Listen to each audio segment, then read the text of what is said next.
आपका स्वागत है आपके अपने चैनल पर। सारे सीनियर सिटीजन को नमस्कार।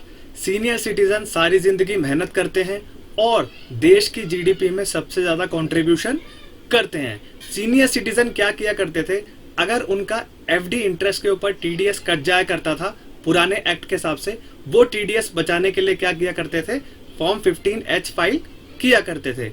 लेकिन 1 अप्रैल 2026 से क्या हुआ, फॉर्म 15H और फॉर्म 15G को मर्ज कर दिया गया। उन दोनों को मर्ज करके एक ही फॉर्म बना दिया गया, फॉर्म 121।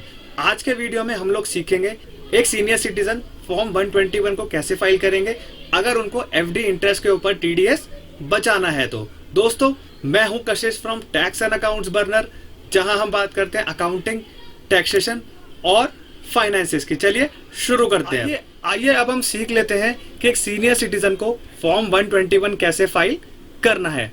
अब आपको सिंपली क्या करना है, आपको पार्ट ए ही भरना है जिसमें आपकी पर्सनल डिटेल्स और इनकम से जुड़ी डिटेल सारी आएंगी। यहाँ पे आपको फर्स्ट कॉलम में अपना नाम डाल देना है। सपोज करिए मेरा नाम राम है, राम डाल दूंगा।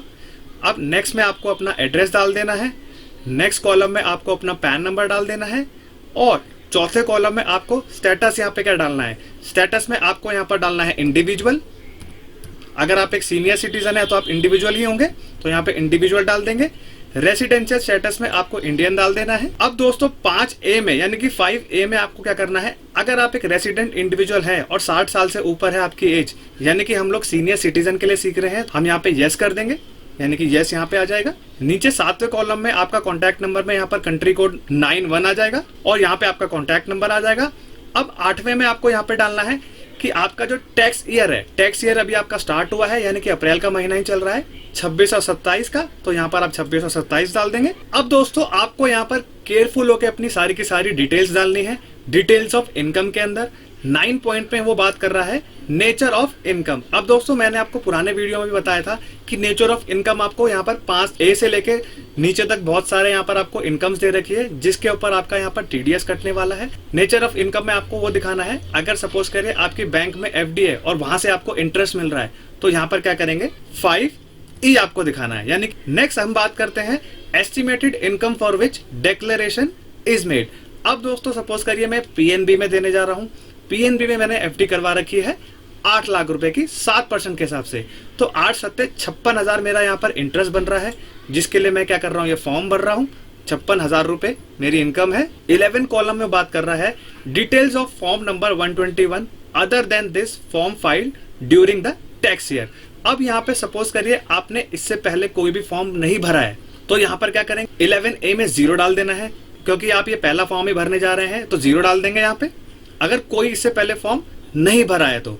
नेक्स्ट वो बात कर रहा है 11B में aggregate amount of which form 121 were file. अगर आपने इससे पहले फॉर्म भरा है तो क्या होगा, आप उस फॉर्म में आपने कितनी इनकम दिखाई है वो आपको यहाँ पर डाल देना है। सपोज करिए आपने कोई फॉर्म नहीं भरा है तो यहाँ पे 0 डाल देंगे। अब हम बात करते हैं अगर आपने इससे पहले कोई फॉर्म भर रखा है तो उसकी इनकम आपको कैसे डिक्लेयर करनी है, वो केयरफुली आपको यहाँ पर दिखाना है। तो अब हम यहाँ पर देखते हैं 11A में total number of form 121 were file. Suppose करिए मेरा HDFC में भी अकाउंट था, वहां पर भी मेरी क्या थी, एफडी थी। अगर मेरी एफडी 10 लाख रुपए की मैंने करवा रखी थी 7% के हिसाब से, तो मेरा जो इंटरेस्ट बनेगा वो सिर्फ क्या बनेगा, 70,000 रुपए। यहाँ पे मैं क्या करूंगा 1 डाल दूंगा। 11B में मैं क्या करूंगा, जितने अमाउंट की मैंने एफडी के ऊपर मेरे को इंटरेस्ट मिल रहा है वो मैं यहाँ पर दिखाऊंगा। अब 12वें कॉलम में क्या बात कर रहा है, aggregate amount of income for which declaration is made during the tax year, यानी कि column number 10 estimated income for which declaration is made, यानी कि करंट जो फॉर्म में भर रहा हूं उसका डिक्लेरेशन। और यहाँ पे 11B में ऑलरेडी मैंने एक फॉर्म भर रखा था मेरे पहले वाले बैंक में, उसका जो अमाउंट है इन दोनों का टोटल आपको नीचे दिखा देना है, यानी कि 56,000 और 70,000 दोनों का यहाँ पर मिलाऊंगा तो मेरा यहाँ पर बन जाएगा 1,26,000 रुपए। तो यहाँ पर मैं क्या करूंगा, टोटल दिखा दूंगा 1,26,000। अब दोस्तों 13वें कॉलम में आपको केयरफुल होकर अपनी सारी डिटेल्स भरनी है। Estimated total income of the year including the income mentioned in column number 12, यानी कि दोस्तों वो बोल रहा है अगर 1,26,000 के अलावा भी अगर आपकी कोई इनकम है तो वो भी आपको यहाँ पर दिखानी है सारा टोटल करके। सपोज करिए दोस्तों मैं एक सीनियर सिटीजन हूँ, तो मेरी क्या क्या इनकम हो सकती है, सपोज करिए मेरी पेंशन भी हो सकती है, मेरा एफडी का इंटरेस्ट तो मेरा ऑलरेडी आ ही रहा है, और मेरी रेंटल इनकम भी हो सकती है, वो भी मेरा आ सकता है, और मेरे क्या इनकम हो सकती है, बैंक का इंटरेस्ट। अब दोस्तों सपोज करिए मेरी पेंशन इनकम 10,000 पर मंथ के हिसाब से है, तो 10,000 इंटू 12 मैं करूंगा 1,20,000 की मेरा पेंशन अमाउंट आ जाएगा। और मेरा बैंक का इंटरेस्ट, अब दोस्तों मेरे पास बैंक का इंटरेस्ट एक्चुअली तो होने वाला नहीं है करंट ईयर का। अब आपको सिंपली क्या करना है, आपके पुराने सालों का बैंक इंटरेस्ट जो होगा उसको आप देखेंगे, और एस्टिमेटेड बेसिस पे क्या करेंगे, आपका जो बैंक इंटरेस्ट है उसको यहाँ पर दिखाएंगे। अब 1,20,000 रुपए मेरा पेंशन का अमाउंट था, सपोज करिए बैंक का इंटरेस्ट मेरा हो गया 20,000 रुपए, तो मेरा टोटल हो गया 1,40,000 रुपए। अगर इसके अलावा सीनियर सिटीजन की कोई और इनकम भी हो सकती है, वो रेंटल इनकम हो सकती है। अगर उन्होंने कोई घर खरीदा है, उसको किराए पे चला रहे हैं और वहां से 20,000 रुपए का यहाँ पर रेंट कमा रहे हैं, तो यहाँ पे हो गया 2,40,000। अब जो मेरी पेंशन की इनकम, इंटरेस्ट की इनकम और जो मेरी रेंटल इनकम है, वो मिला के मेरी हो गई है 3,80,000 रुपए। 3,80,000 प्लस मेरा जो यहाँ पर एफडी का ब्याज आ रहा है 1,26,000, उसको मिलाकर के जो मेरी इनकम हो गई है 5,06,000। अब आपको यहाँ पर केयरफुली होकर देखना है कि मेरी जो इनकम है उसके ऊपर कोई भी टैक्स नहीं बन रहा। अब अगर मैं सीनियर सिटीजन हूँ और न्यू टैक्स रिजीम ऑप्ट कर रहा हूँ, तो यहाँ पर मेरी 12 लाख तक इनकम एग्जेम्प्ट है, जो कि मेरा यहाँ पर 5,06,000 आ रहा है, यानी कि मैं ये फॉर्म भरने के लिए एलिजिबल हूँ। अगर आप ओल्ड टैक्स रिजीम ऑप्ट करते हैं तो आपकी 5 लाख तक की इनकम यहाँ पर एग्जेम्प्ट है, यानी कि ओल्ड टैक्स रिजीम में जाएंगे तो आपको यहाँ पर ये फॉर्म भरने के लिए एलिजिबल नहीं है। तो मैं आपको सजेशन दूंगा, अगर आपकी इनकम 12 लाख तक है सीनियर सिटीजन के केस में, तो आपको यहाँ पर न्यू टैक्स रिजीम ऑप्ट करना है, जिससे आपकी सारी की सारी इनकम 12 लाख तक एग्जेम्प्ट हो जाए। अगर इसके अलावा अगर शेयर मार्केट की इनकम वगैरह भी है तो आपको ये फॉर्म नहीं भरना है, आपको अपना प्रॉपर आईटीआर फाइल करना है। अगर आपकी इन तरह की इनकम है, लाइक पेंशन से हो गई, बैंक का इंटरेस्ट हो गया, बैंक की एफडी का इंटरेस्ट हो गया और रेंटल इनकम हो गया, तभी आपको ये फॉर्म को भरना है, और 12 लाख के नीचे नीचे इनकम है तभी भरना है।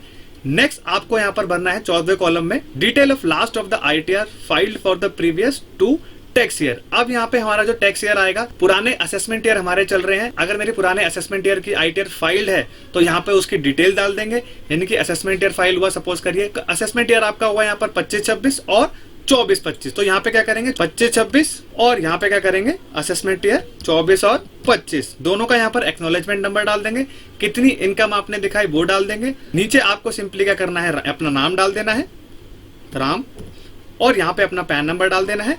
उसके बाद क्या करेंगे, अपने फॉर्म को यहाँ पर चेक करेंगे अच्छे से, इसकी 2 कॉपी निकलवाएंगे। अगर आप ऑनलाइन भर रहे हैं तो 2 कॉपी निकालेंगे, अगर आप फिजिकली भर रहे हैं हाथ से तो क्या करेंगे, इसका एक्नॉलेजमेंट बैंक से करवा करके 1 कॉपी अपने पास रखेंगे, 1 कॉपी बैंक में सबमिट करेंगे। तभी क्या होगा, आपका जो फॉर्म है वो कंप्लीट हो पाएगा। और ध्यान रखिएगा, आपने कोई भी गलती करी, आप एस्टिमेटेड बेसिस पे अपनी इनकम भर रहे हैं, लेकिन क्या हुआ आपने ज्यादा फ्लक्चुएशन दिखाया, यानी कि आपकी इनकम बन रही थी 14 लाख, आपने दिखा दिया 5 लाख, तो क्या होगा, आपको यहाँ पर 2 साल तक की जेल हो सकती है। तो दोस्तों इस फॉर्म में पेनल्टी का प्रावधान ज्यादा है और प्रोसिक्यूशन भी हो सकता है, तो ध्यान से इस फॉर्म को भरेंगे, वरना जरा सी गलती आपको जेल पहुंचा सकती है। आई होप आपको समझ में आ गया होगा कि फॉर्म 121 कैसे फाइल करना है। ध्यान से भरेंगे, सतर्क होकर भरेंगे, अपनी इनकम को अच्छे से पहले देखेंगे, पुराने साल में क्या क्या इनकम हो रही है, उस हिसाब से इस फॉर्म को फाइल करेंगे। अगर एलिजिबल है तो फाइल करेंगे, अगर एलिजिबिलिटी नहीं है इस फॉर्म को ना भर करके अपना प्रॉपर आईटीआर फाइल करके अपने रिफंड को जरूर लेंगे। अगर ये वीडियो इन्फॉर्मेटिव और प्रैक्टिकल लगाओ तो वीडियो को लाइक करेंगे, चैनल पे नए हैं तो do subscribe to the channel. तब तक के लिए मिलते हैं अगले वीडियो में। जय हिंद, जय भारत।